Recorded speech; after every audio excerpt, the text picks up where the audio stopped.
Welcome to all of you. आज हम लोग एक अलग टॉपिक पे बात करेंगे। टॉपिक का नाम है डेमोसाइड, टेररिज्म एंड इस्लामोफोबिया।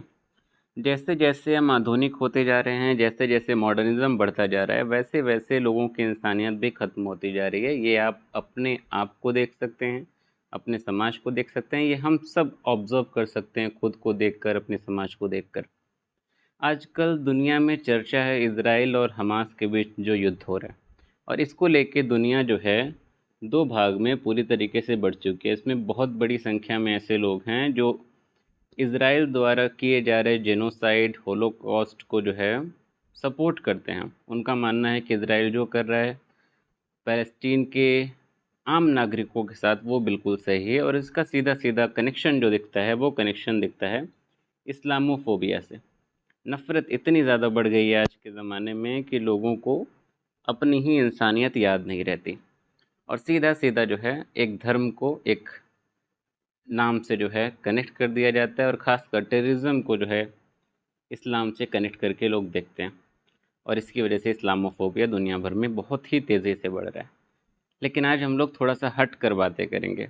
आज हम लोग बात करेंगे उन डेवलप्ड कंट्रीज़ की, अमेरिका जैसी महान कंट्रीज़ की, जो आज अपने आप को पूरी दुनिया का बाप कहते हैं, जिन्होंने दुनिया को मानवाधिकार का ज्ञान दिया, जिन्होंने दुनिया को मानव मूल्यों का पाठ पढ़ाया।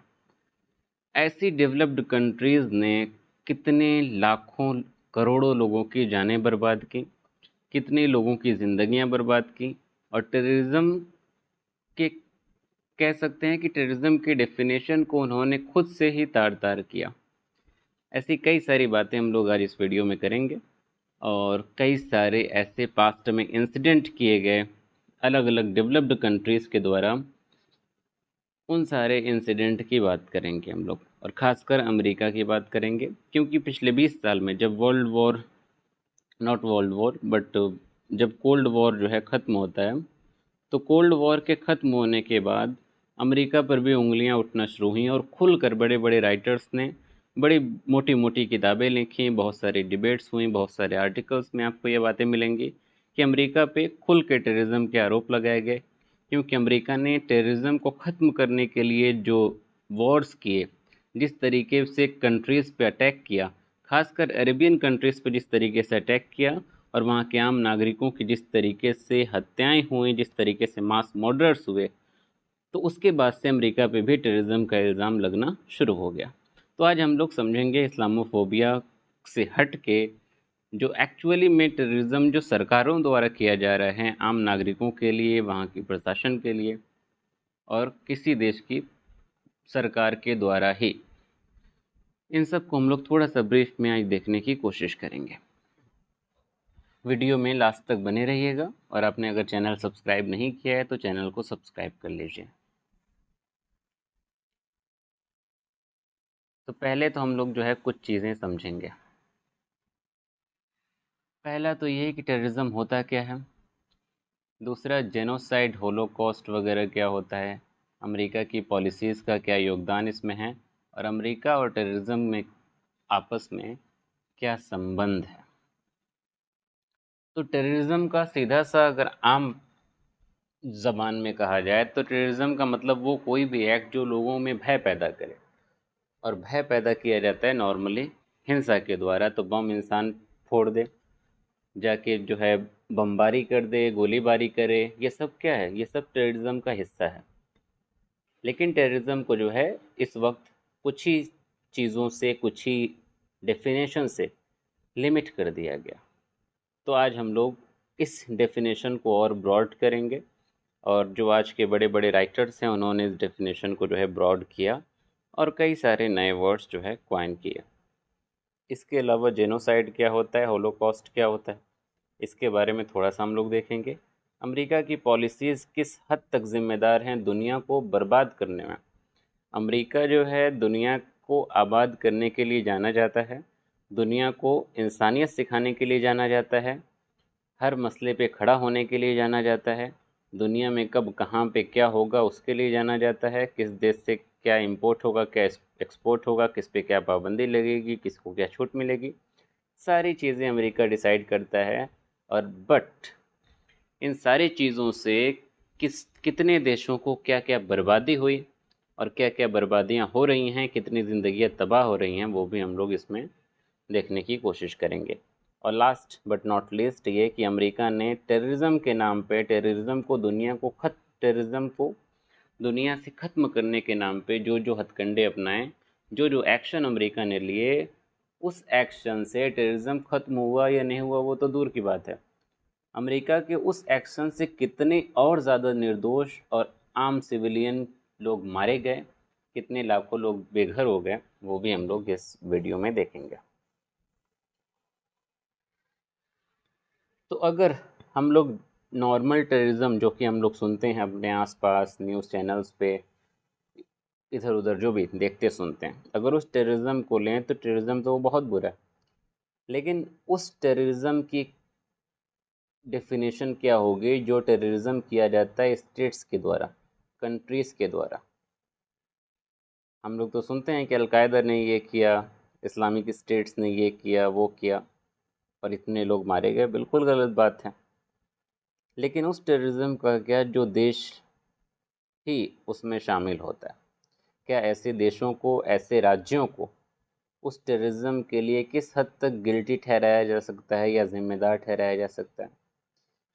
क्योंकि टेररिज्म में क्या होता है, अभी जैसे कि हम बताया कि टेररिज्म का मतलब ये है कि भय पैदा करना, टेरर पैदा करना। और वो टेरर कैसे पैदा किया जाता है? हिंसा का सहारा लिया जाता है, ऐसी चीज़ें की जाती हैं जिससे लोग भय में आएँ, डरे सहमे। तो उसका तरीका क्या होता है? असैसिनेशन होता है, जान से मारा जाता है, मास मर्डर्स होते हैं, यानी कि पूरी भीड़ को इकट्ठे बिना किसी भेदभाव के शूट कर दिया जाए या जो है बॉम्बिंग कर दी जाए, प्लेन हाईजैक कर लिया जाए पूरा, किडनैपिंग हो, ये सारी चीज़ें क्या होती हैं? यही सारी चीज़ें जो है टेररिज्म का पार्ट होती हैं। यही सारी चीज़ें करके टेरर पैदा किए जाते हैं, तो ये सब काम जो है टेररिस्ट ग्रुप करते हैं। लेकिन यही सारे काम अगर कोई राज्य कर रहा है, राज्य यानी कि देश, कोई कंट्री कर रही है, तो फिर हम उसको किस कैटेगरी में डालेंगे? टेररिज्म की डेफिनेशन को हम और ब्रॉड अगर करना चाहें तो ब्रॉड करके क्या हम लोग उन देशों को भी टेररिज्म की कैटेगरी में डाल सकते हैं जिन्होंने ये सारे काम किए? और उसमें सबसे बड़ा नाम जो आता है वो नाम आता है यूएसए का। पिछले 20 साल में यूएसए पे ऐसे इल्ज़ाम बहुत लगे हैं, उससे पहले वो यूएसए पे ऐसे इल्ज़ाम नहीं लगते थे। यहाँ पे जो है 4 वर्ड हैं, ये हालांकि इसका कनेक्शन नहीं था, कनेक्शन लास्ट वर्ड का है, बट हम सोचे कि ये भी क्लियर कर दें क्योंकि ये वर्ड्स बार बार आते रहते हैं तो क्लियर होना ज़रूरी है। एक वर्ड आता है जेनोसाइड, एक आता है पॉलिटिसाइड, और तीसरे नंबर पे है मास मर्डर, और चौथे नंबर पे है डेमोसाइड। और एक वर्ड आप लोगों ने सुना होगा होलोकॉस्ट। होलोकॉस्ट जो वर्ड है वो जनरली जो है जर्मनी के लिए यूज़ किया गया, हिटलर ने जैसे करोड़ों लोगों को मारा, उसके बारे में भी हम लोग बात करेंगे। ताकि जो एक टैग लगा हुआ है टेररिज्म का इस्लाम से कनेक्ट करके कि इस्लाम जो है हिंसा फैलाता है, इस्लाम ने ही जो है दुनिया को तबाह किया, और इस्लाम के नाम पे आतंकवादी संगठन बने, इस्लाम ही जो है आतंकवादी पैदा करता है। तो आज हम क्लियर करेंगे इस वीडियो में कि इस्लाम आतंकवादी पैदा कर रहा है या फिर जो है सरकारें ही पैदा कर रही हैं इस्लाम के नाम पर खुद। सबको पता है कि जो इस टाइम टेररिस्ट ऑर्गेनाइजेशंस हैं वो भले ही इस्लामिक ऑर्गेनाइजेशन के नाम से जाने जाते हों, उनको पैदा करने में किसका हाथ है? जो लोग एजुकेटेड हैं, नॉट एजुकेटेड बट बल्कि हम लोग कह सकते हैं जो इंटेलेक्ट जिनके पास है वो समझते हैं। बहरहाल, तो पहला जो वर्ड है वो है जेनोसाइड। जेनोसाइड का मतलब होता है कि किसी गवर्नमेंट के द्वारा अगर मारा जाए पूरे ग्रुप को ही, अगर मान लीजिए कि 50,000, 10,000, 1 लाख, 1.5 लाख लोग इकट्ठे रह रहे हैं किसी एक खास कम्युनिटी के, किसी एक खास ग्रुप के, किसी एक खास एथनिसिटी के, या किसी एक खास जो है रेस के, यानी कि रेस का मतलब यहाँ पे कलर से कह सकते हैं, अफ्रीकन हो गए, येलो हो गए, वाइट हो गए, ब्लैक हो गए, तो उन उसकी बेसिस पे अगर किसी का कत्लेआम किया जाए तो उसको बोलते हैं जेनोसाइड। जैसे कि चाइना में उइगर मुस्लिम को मान लीजिए वो मुस्लिम हैं, उसकी वजह से क्या किया गया, उनके साथ शोषण किया गया, उनका कत्लेआम किया गया, ये जेनोसाइड हो गया। जर्मनी में हिटलर ने क्या किया, यहूदियों को पकड़ा और यहूदियों को मारा, सिर्फ यहूदियों को चुन चुन के, हालांकि क्रिश्चियंस भी उसमें बहुत मारे गए।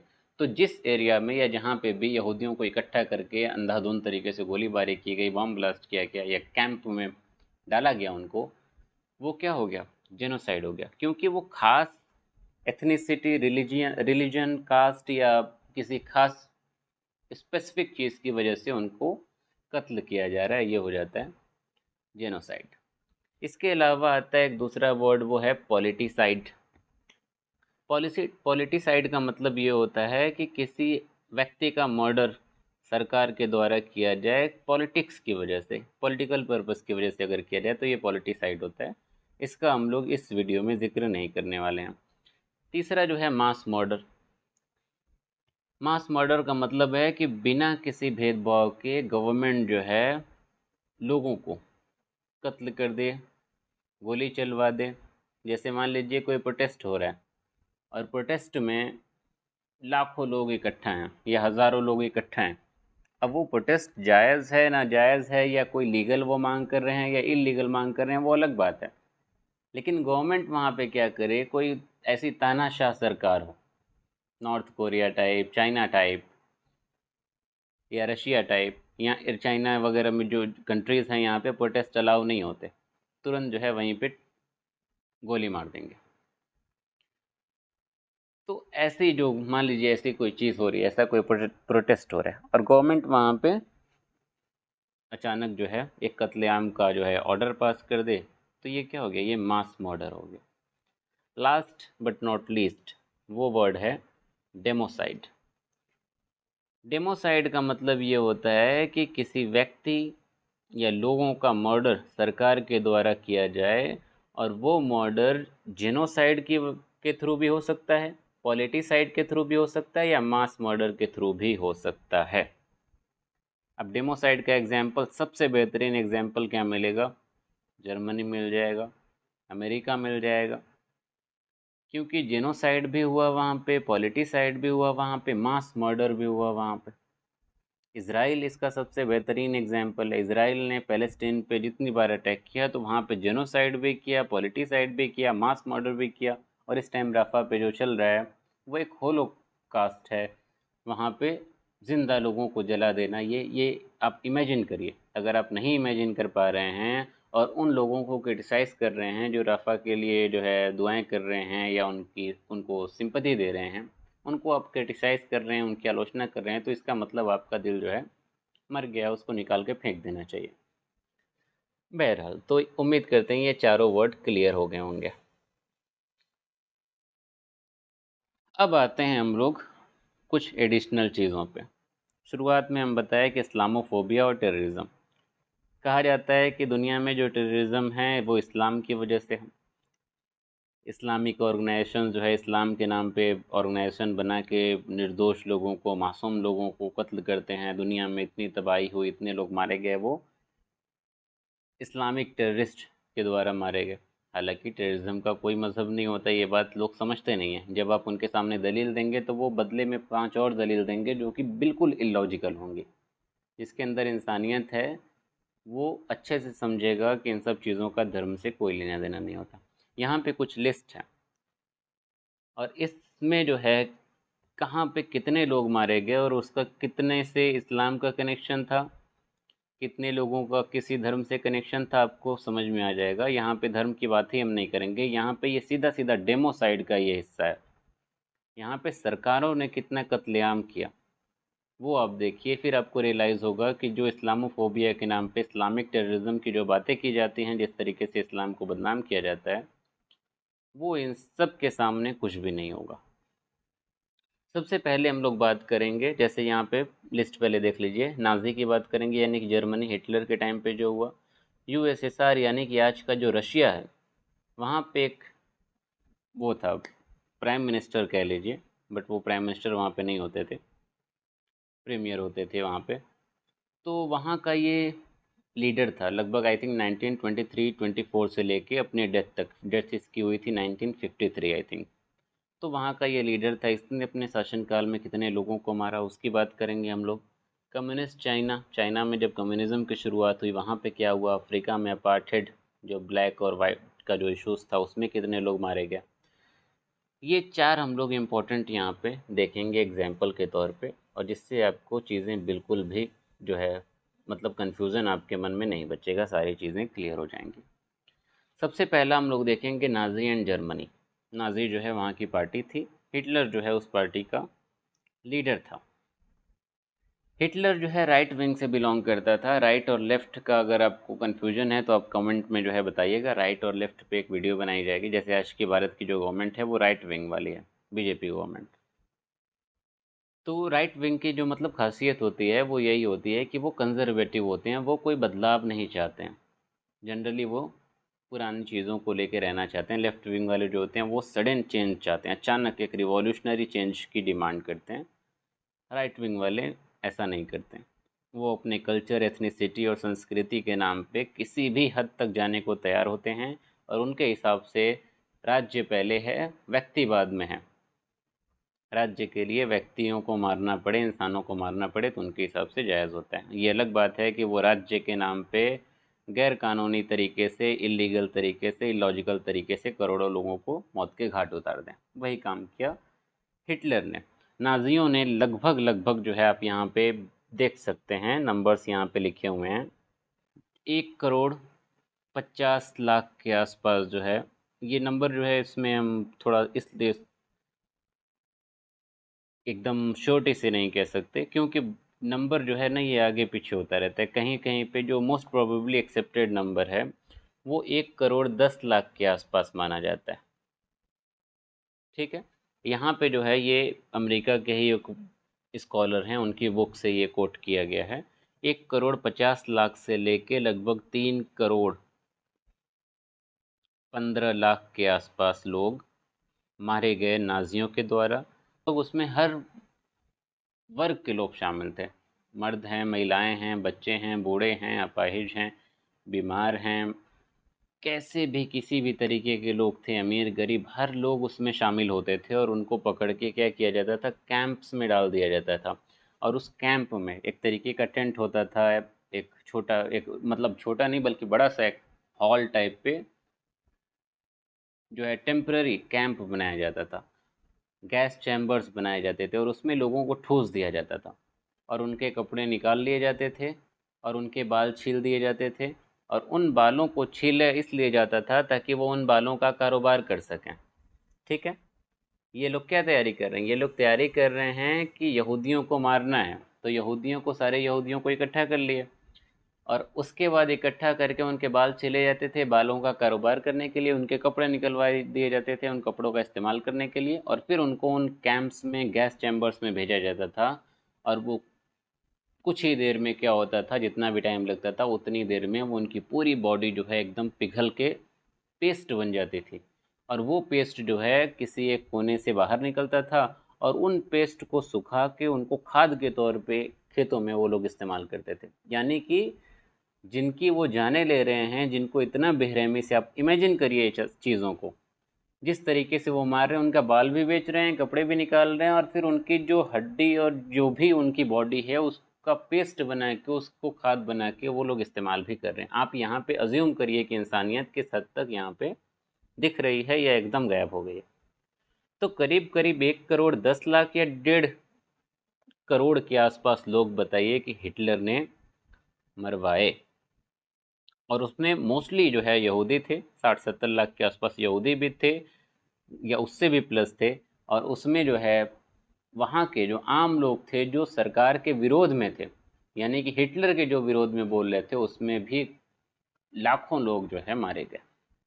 ये पहला एग्जाम्पल था जहाँ पे ये एक तरीके का टेररिज्म था, लेकिन इसको टेररिज्म की कैटेगरी में क्यों नहीं डाला जाता है ये तो दुनिया बताएगी। टेररिज्म को क्यों एक ही समुदाय या इन सब चीज़ों से लिमिट कर दिया गया। इसके अलावा दूसरा एग्जाम्पल है स्टालिन का, रशिया। इस टाइम रशिया है, पहले वो, जब स्टालिन था तो वो यूएसएसआर था। स्टालिन वहाँ का जो है रूलर था, लीडर था।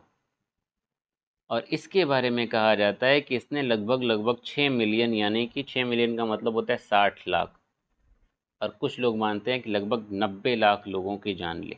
और यहाँ पे ये क्या थे, यहाँ पे ऐसे लोग नहीं थे जो है हिटलर के केस में क्या था, हिटलर का जो है दो यहाँ पे एस्पेक्ट है। एक तो वो यहूदियों से नफरत करता था, बहुत नफरत करता था। नफरत की वजह क्या है वो आज तक किसी को नहीं पता।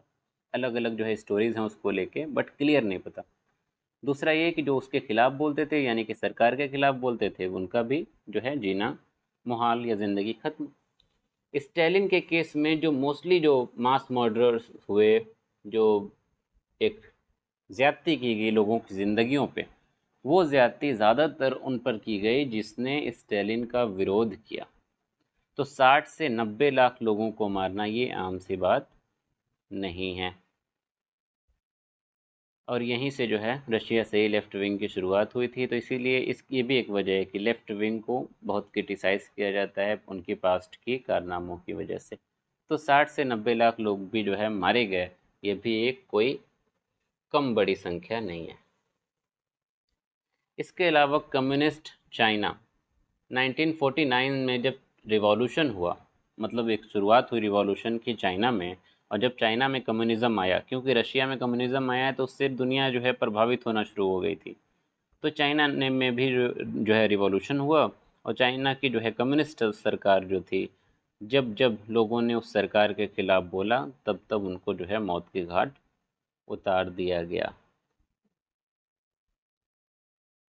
और वहाँ पे भी जो मरने वालों की संख्या है, यहाँ पे आप देख सकते हैं 59,99,000 के आसपास लोग मारे गए।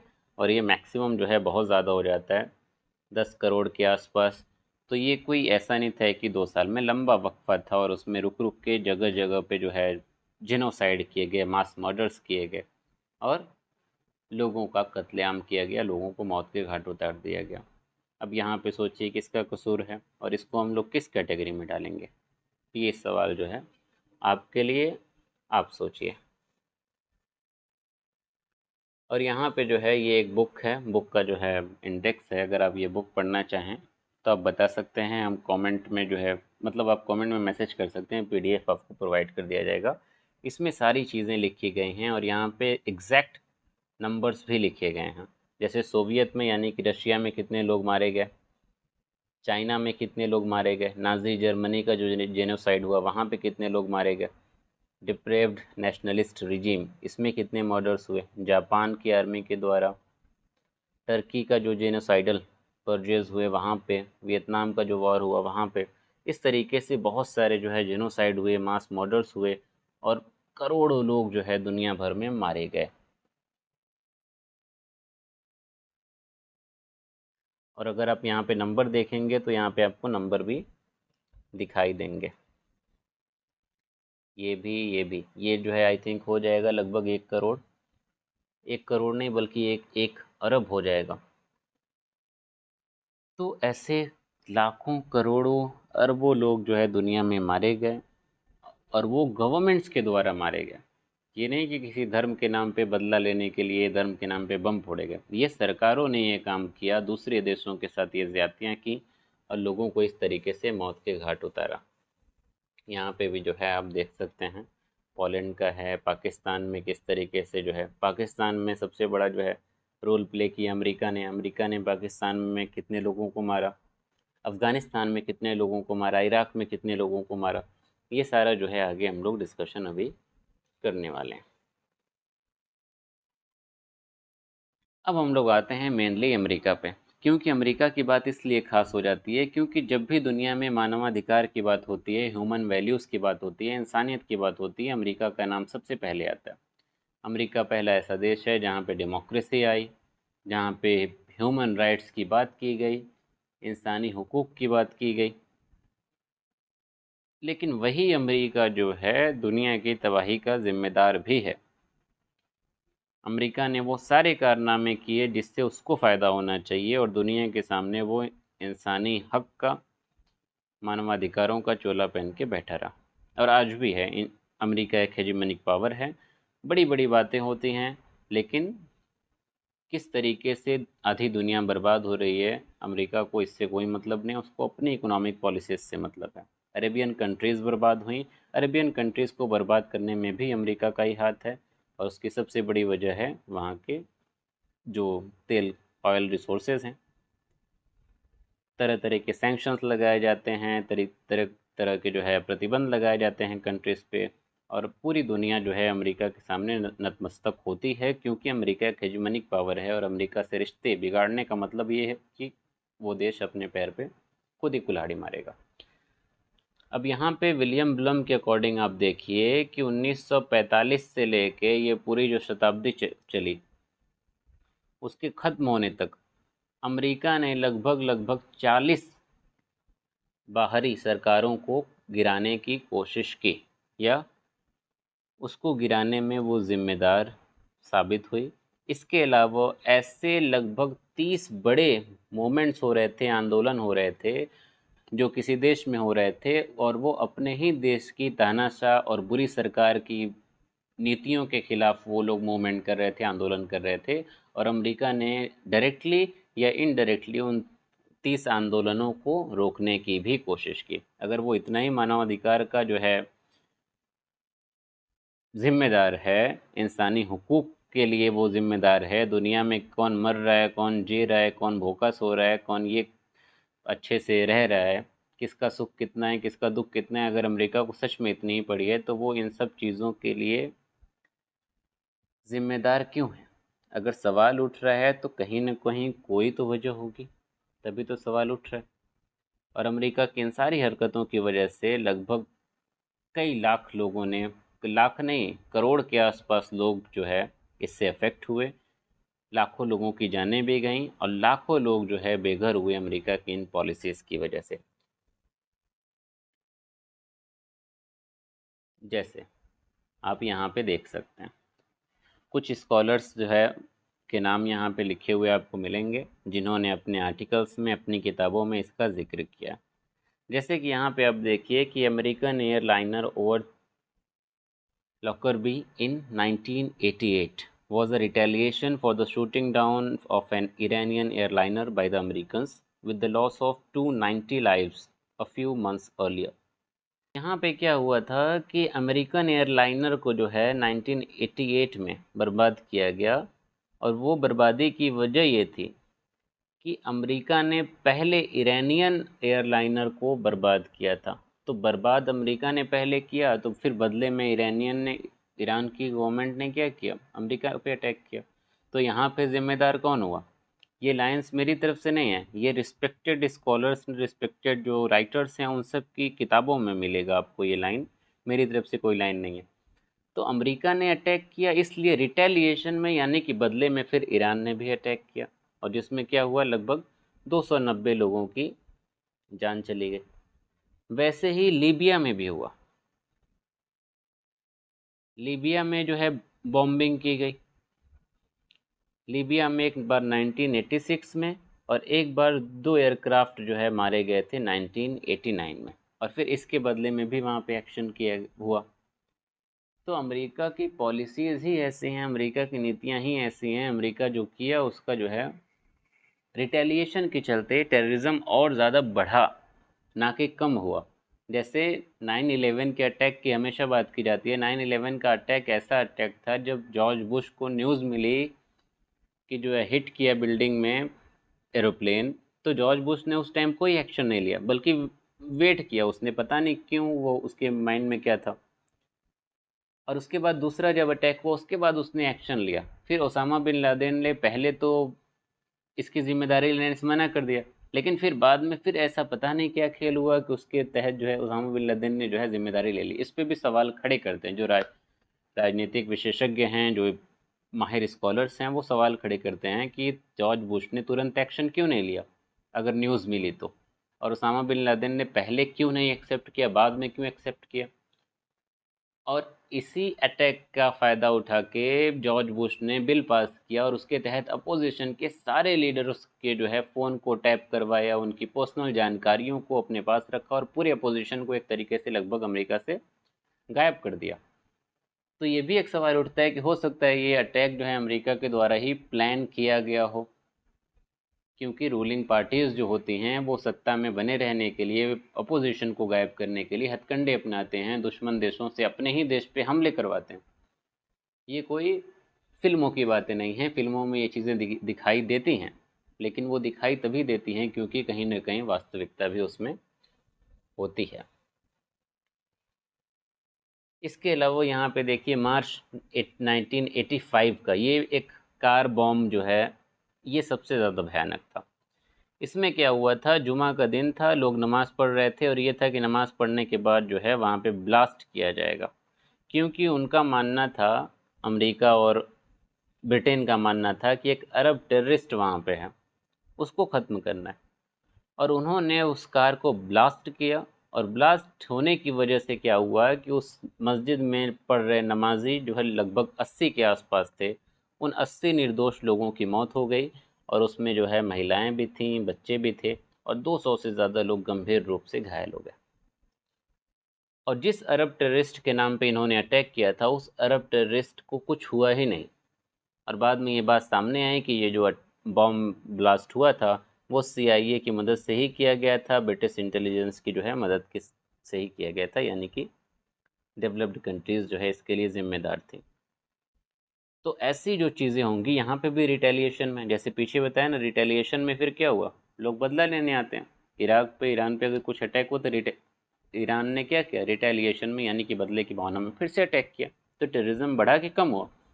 तो यहाँ पे भी जो चीज़ यहाँ पे हुई, जो ब्लास्ट हुआ, 80 निर्दोष लोग मारे गए, तो इससे क्या, वहाँ के रहने वाले लोग, चाहे वो मुस्लिम हो, मुस्लिम थे यहाँ पे, तो क्या वो उनके मन में प्रेम बढ़ेगा या क्या होगा? वो तो जिस टेररिज्म को ख़त्म करने की बात कर रहे हैं, ऐसे एक्ट करके, ऐसे एक्शन से क्या कर रहे हैं, वो और मुस्लिम्स को क्या कर रहे हैं, भड़का रहे हैं, उन्हें और फैनेटिकल और टेररिस्ट बनाने के लिए प्रोत्साहित कर रहे हैं। तो इसीलिए जो है अमेरिका की जिम्मेदारी टेररिज्म को लेके एक क्वेश्चन मार्क लगाती है।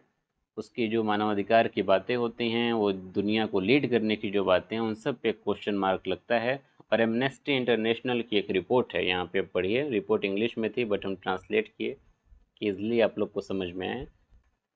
इस रिपोर्ट में लिखा है कि पूरी दुनिया में किसी भी दिन किसी पुरुष, महिला या बच्चे को सरकारों या सशस्त्र राजनीतिक समूहों के हाथों विस्थापित, प्रताड़ित, मारे जाने या गायब होने की संभावना है। अधिकतर मामले में या अधिकतर मामलों में यूनाइटेड स्टेट्स ऑफ अमेरिका को भी दोषी ठहराया जाता है। मतलब किसी भी दिन पूरी दुनिया में कहीं पे भी कोई महिला, बच्चे मारे जा सकते हैं सरकारों द्वारा, या गायब हो सकते हैं, या उनको प्रताड़ित किया जा सकता है। और ऐसा सबसे ज़्यादा संभव है यूनाइटेड स्टेट्स ऑफ अमेरिका के हाथों, सीधी सी भाषा में इसका यही मतलब है। तो यानी कि अमेरिका टेररिज्म को ख़त्म करने के नाम पे जो एक्शंस ले रहा है, उस एक्शन से टेररिज्म ख़त्म कम हो रहा है, बल्कि आम लोग, आम नागरिक, आम सिविलियन बर्बाद ज़्यादा हो रहे हैं। इस रिपोर्ट का सीधा सा मतलब यही है। अब आप देखिए यहाँ पे समरी अमेरिका की करतूतों की। अब यहाँ पे ये देखिए कि लगभग 9,40,000 लोग अमेरिका के द्वारा मारे गए, डायरेक्टली या इनडायरेक्टली युद्ध के द्वारा, अमेरिका की पॉलिसीज़ के द्वारा, अमेरिका के एक्शंस के द्वारा। और उसमें अमेरिका ने जो डायरेक्टली वॉर किए, इराक से, अफ़गानिस्तान से, सीरिया, यमन और पाकिस्तान से, इन सारे वॉर का नतीजा ये हुआ कि लगभग 9,40,000 लोग मारे गए। ये कोई मामूली बात नहीं है। और इसमें जो है ऐसे भी लोग थे जो घायल हुए, इसमें ऐसे लोग थे जिनकी ज़िंदगियां आज भी बर्बाद हुई, जिनके परिवार बर्बाद हुए, जिनकी ज़िंदगी आज भी जो है तहस नहस है। इसके लिए ज़िम्मेदार कौन है? अभी बात जो है यहीं पे ख़त्म नहीं होती। इसमें जो है 4,32,000 के आसपास आम लोग, सिविलियंस थे, वो मारे गए। कई लाख लोग जो है वॉर की वजह से, युद्ध की वजह से अपनी जगह बदलने को मजबूर हुए। और Afghanistan, Iraq, Pakistan, Yemen, Somalia, Somalia जो है अफ्रीका का एक कंट्री है, जैसे यहीं पे ये है, तो सोमालिया, फ़िलीपींस, लीबिया, सीरिया, इन सब में जो अमेरिका अपने अटैक किए, इन सब पे जो वॉर हुआ, उन सब वॉर की वजह से ऊपर जितनी डेथ हुई वो तो हम बताएं, इसके अलावा लगभग 38 मिलियन लोग जो है डिस्प्लेस हुए, यानी कि अपने घर को छोड़कर भागने के लिए मजबूर हुए, कहीं रिफ्यूज के जो है रिफ्यूजी के तौर पे कहीं जो है रिफ्यूजी के तौर पे रहने के लिए भी मजबूर हुए। तो इन सब के लिए ज़िम्मेदार कौन है? इस्लामिक स्टेट्स ज़िम्मेदार हैं, अलकायदा ज़िम्मेदार है, कौन ज़िम्मेदार है? या कोई टेररिस्ट ऑर्गेनाइजेशन ज़िम्मेदार है? इसके लिए ज़िम्मेदार देश हैं, और वो देश, यहाँ पे जिस देश की बात हो रही है वो देश कौन सा है? अमेरिका। तो अमेरिका के डेमोसाइड की वजह से ये देश जो है बर्बाद हुए। उम्मीद करते हैं यहाँ तक कोई दिक्कत नहीं होगी। स्लाइड्स यहीं तक थी। और एक और चीज़ जैसे कि हम बता दें, जैसे अफ्रीका की भी हम बात किए, आप ये देखिए, मान लीजिए कि ये है अफ्रीका,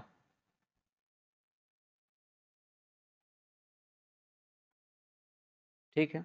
अब जब आप अफ्रीका को ध्यान से देखेंगे तो अफ्रीका जो है एकदम सीधे सीधे ऐसे जो है, कई सारे ऐसे देश हैं जो एकदम सीधी सीधी लाइन से ऐसे डिवाइड किए गए। अब भारत का नक्शा देखिएगा तो भारत तो जो है ऐसे इस टाइप पे आपको लगेगा कि हाँ जो है अच्छे से इसका बंटवारा किया गया है, ठीक है ना। लेकिन अफ्रीका को देखेंगे, अफ्रीकन कॉन्टिनेंट को देखेंगे, बिल्कुल सीधी सीधी लाइन लिखी गई, खींची गई है, और वही देश हैं अलग अलग। तो ये देश जो है क्या थे? ये देश पहले नहीं थे। ये देश जो है बने जो है यूरोपियन कंट्रीज और अमेरिका की बदौलत। इन लोगों को इतना लूट करने थे, इन लोगों को इतना पैसे की भूख थी कि इन्होंने अफ्रीका को तबाह किया अपने फ़ायदे के लिए। और एक पेन पेपर लेके अफ्रीका को लेके अब उन्होंने अफ्रीका का नक्शा बनाया, और स्केल से सीधा सीधा जो है देश अपने हिसाब से बांट दिया।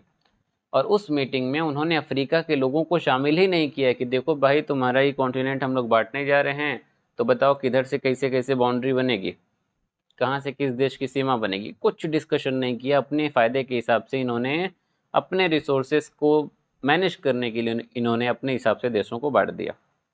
अब बांटने का नतीजा ये हुआ कि अफ्रीका में जो लोग रह रहे हैं वो ट्राइब्स बहुत ज़्यादा हैं, और जो ट्राइब होती हैं, आदिवासी जो लोग होते हैं, उनको अपना कल्चर बहुत प्यारा होता है, अपना एरिया बहुत प्यारा होता है। तो इससे क्या हुआ कि एक ही ट्राइब के लोग मान लीजिए यहाँ पे रह रहे थे, और यहीं से जो है बीच से ही उन्होंने लाइन खींच दी, आधे इस देश में चले गए, आधे इस देश में चले गए, ठीक है ना। या फिर उस ट्राइब के लोग इसमें थोड़ा मिक्स हो गए, इसमें उसमें मिक्स हो गए। ये सब 3-5 इतना ज़्यादा हुआ इनकी इस गलती की वजह से, लगभग आज से 130-125 साल पहले की बात है ये। इतना मिक्स हुआ कि आज भी जो है अफ्रीका में सिविलियन वॉर्स होते रहते हैं, ट्राइबल वॉर्स होते रहते हैं, आपस में देश जो है बर्बाद हुए पड़े हैं, गरीबी बहुत ज़्यादा वहाँ पे है। ये सब किसका नतीजा है? ये सब नतीजा है यूरोपियन कंट्रीज़ का और अमेरिका का। अफ्रीका की बर्बादी का कोई जिम्मेदार है तो वो सबसे बड़ा जिम्मेदार अमेरिका है। अमेरिका का बैठा यूएनओ पूरी दुनिया की पॉलिसीज़ को डिसाइड करता है। देश जो है दो तरीके के लॉ से चलते हैं, देश हो दुनिया हो। एक होता है नेचुरल लॉ, एक होता है पॉजिटिव लॉ। नेचुरल लॉज वो लॉज होते हैं जो नेचर के द्वारा इंसान जो है, जैसे जिस एरिया में रह रहा है उसका जो भी रीति रिवाज है उसके हिसाब से वो लॉ बना लेता है। और पॉजिटिव लॉ वो होते हैं जो पास किए जाते हैं, कानूनी तौर पे बनाए जाते हैं, जो लिखा पढ़ी होके बनते हैं, वो होते हैं पॉजिटिव लॉ। अब यूएनओ जो है, यूनाइटेड नेशंस ऑर्गेनाइजेशन, अमेरिका में बैठे बैठे पूरे देश के लिए कानून बनाता है, और वही कानून भारत में भी लागू होता है, वही कानून अफ्रीका में भी लागू होता है। अब भारत की कंडीशन बहुत ऊपर है, अफ्रीका की कंडीशन क्या है? वहाँ पे तो लोग आपस में ही लड़ रहे हैं, मर रहे हैं, उनके पास खाने तक की भी चीज़ें नहीं है। तो क्या यूएनओ वहाँ बैठे बैठे सोच रहा है कि अमेरिका जो जो पॉलिसी हम बना रहे हैं, जो कानून बना रहे हैं, क्या वो अफ्रीका के लोगों के लिए सूटेबल है? क्या उनकी गरीबी मिटाने के लिए वो काफ़ी है? क्या उनकी भुखमरी मिटाने के लिए वो काफ़ी है? मान लीजिए यूएनओ ने एक रिजोल्यूशन पास कर दिया कि अब सारे देश जो है कोई फैक्ट्री नहीं लगाएंगे, अज्यूम करिए, क्योंकि उससे बहुत पोल्यूशन हो रहा है। तो भारत और जितने भी देश हैं सब पे मान लीजिए वो लागू हो गया, तो भारत बोलेगा ठीक है हम नहीं लगाएंगे, क्यों? और भारत क्या करेगा? खेती मान लीजिए करेगा, वो उससे अपना पैसा, मतलब अपना रेवेन्यू भारत बढ़ाएगा। अगर वो फैक्ट्री नहीं लगाएगा भारत, तो उसके पास खेती का भी ऑप्शन है, ज़मीनें बहुत अच्छी हैं भारत के पास। लेकिन अफ्रीका के लोग क्या करेंगे, ये तो पूरा रेगिस्तान है, वो तो खेती नहीं कर सकते। ये बस एग्जाम्पल दे रहे हैं, ये प्रैक्टिकली पॉसिबल नहीं है कि खेती और फैक्ट्री बंद हो जाए, बस बता रहे हैं। तो वो पॉलिसी, वो रिजोल्यूशन अफ्रीका पे अप्लाई नहीं हुआ। तो इसका क्या मतलब हुआ यहाँ पे, कि जो कुछ फैक्ट्रीज थी अफ्रीका के पास, वो फैक्ट्री भी बंद हो गई और वो खेती कर नहीं सकता या फिर वैसा कोई काम कर नहीं सकता जिससे उसकी हालत में और सुधार हो। तो ऐसी पॉलिसीज की वजह से अफ्रीका की बर्बादी और ज़्यादा होती है। इसी को बोला जाता है जेनोसाइड बाई, जेनोसाइड का मतलब अभी बताए हैं, जेनोसाइड बाई पॉलिसीज। और यही कारण है कि ऐसी पॉलिसीज की वजह से जो देश अमीर हैं वो अमीर से अमीर होते जा रहे हैं, जो देश गरीब हैं उनकी हालत बद से बदतर होती जा रही है।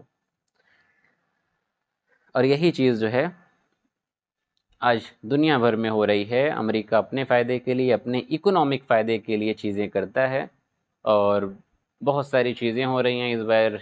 जो इज़राइल और हमास को का जो युद्ध हो रहा है, उसको लेके भी सोचने की ज़रूरत है। और हमास को जो वेपन्स मिले वो कहाँ से मिले, कैसे मिले, युद्ध की शुरुआत कैसे हुई, इज़राइल जो कर रहा है उसको लेके अमेरिका सिर्फ जो है रुक रुक के सिंपैथी दिखाता है, एक्शन क्या लेता है। अगर अमेरिका चाहे तो वॉर हो ही नहीं सकता, अमेरिका चाहे तो वॉर रुक सकता है, इसमें कोई संदेह की बात है ही नहीं। जिस तरीके से इज़राइल जेनोसाइड कर रहा है पैलेस्टीनियंस पे, आप अज्यूम करिए कि मान लीजिए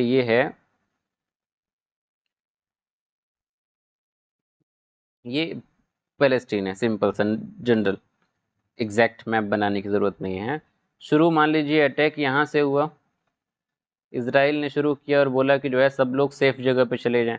अब धीरे धीरे रफ़ा जो है वो यहाँ पे बिल्कुल एकदम सदर्न सिटी है जो है गाज़ा पट्टी की सबसे लास्ट में। अब यहाँ पे क्या हुआ कि वॉर जब हो रहे थे तो वॉर की वजह से ऊपर के जितने लोग थे वो सब यहीं पे आके शिफ्ट हुए थे, और यहाँ पे लगभग 14 लाख लोग थे रिफ्यूजी कैंप में। ठीक है, अब इसराइल ने क्या किया, अटैक करते करते करते करते वो यहाँ रफ़ा तक आके पहुँच गया, और यहाँ पे भी वही चल रहा है। और इस पे जब अटैक शुरू हुए, जब जिंदा लोगों को जलाया गया, तब यहाँ से मामला और ज़्यादा जो है तुल पकड़ता है, बिगड़ता है, और दुनिया भर में इसकी आलोचना भी हुई। नेतन्याहू ने जो है इसका क्लैरिफिकेशन भी दिया, ये वो फलाना ढिमकाना, सब फालतू की बातें हैं। सो कुछ होने वाला है नहीं जब तक कि जो मजबूत देश हैं दुनिया में, जो पावरफुल देश हैं, जब तक कि वो नहीं चाहें तब तक कुछ नहीं हो सकता। अगर वो चाहें तो बहुत कुछ हो सकता है, और नहीं चाहेंगे तो कुछ भी नहीं हो सकता। यही इसका एक सॉल्यूशन है कि अमेरिका को स्टैंड लेना चाहिए, भारत जैसे मजबूत देशों को स्टैंड लेना चाहिए। भारत का स्टैंड तो रहता ही है, ठीक रहता है। फ़लस्तीन को एक जो है इंडिपेंडेंट स्टेट बनाने के फेवर में भारत जो है शुरू से रहा है, इसमें जो है कोई दो राय नहीं है। लेकिन भारत के आम लोग भी ऐसे बहुत से हैं जो सिर्फ धर्म के नाम पे फ़लस्तीन के लोगों को कोसते हैं, उनकी तबाही पे हंसते हैं, उनको ज़िंदा जलाए जाने पे खुश होते हैं, सिर्फ एक नफ़रत की वजह से, एक धर्म से नफ़रत की वजह से। वहाँ पे वो इंसानियत एकदम भूल जाते हैं। किसी देश की आज़ादी क्या मायने रखती है वो इंसान तभी समझेगा जब वो उस आज़ादी का मतलब जानता हो। जो लोग फ़लस्तीन को लेके कोसते हैं वो शायद अपने ही भारत का इतिहास नहीं पढ़े हैं कि कितनी मुश्किल से कैसे आज़ादी मिलती है। तो आज़ादी का जो जज्बा होता है वो अलग होता है, उसकी कद्र करनी चाहिए, irrespective of religion, caste and ethnicity and all. तो उम्मीद करते हैं ये वीडियो पसंद आया होगा, और जो कॉन्सेप्ट्स हैं वो पसंद आए होंगे। कोई क्वेश्चन होगा, कोई कन्फ्यूजन होगी तो आप कमेंट में हमको बता सकते हैं। और कोई परेशानी है या कुछ, कोई अगर आपको बुक चाहिए इससे रिलेटेड तो आप उसके लिए भी बता सकते हैं, आपको वो बुक्स प्रोवाइड कर दी जाएंगी। उम्मीद करते हैं पसंद आया तो इसको लाइक करिएगा, अपने दोस्तों के साथ शेयर करिएगा, और चैनल को सब्सक्राइब भी करिएगा। Thank you.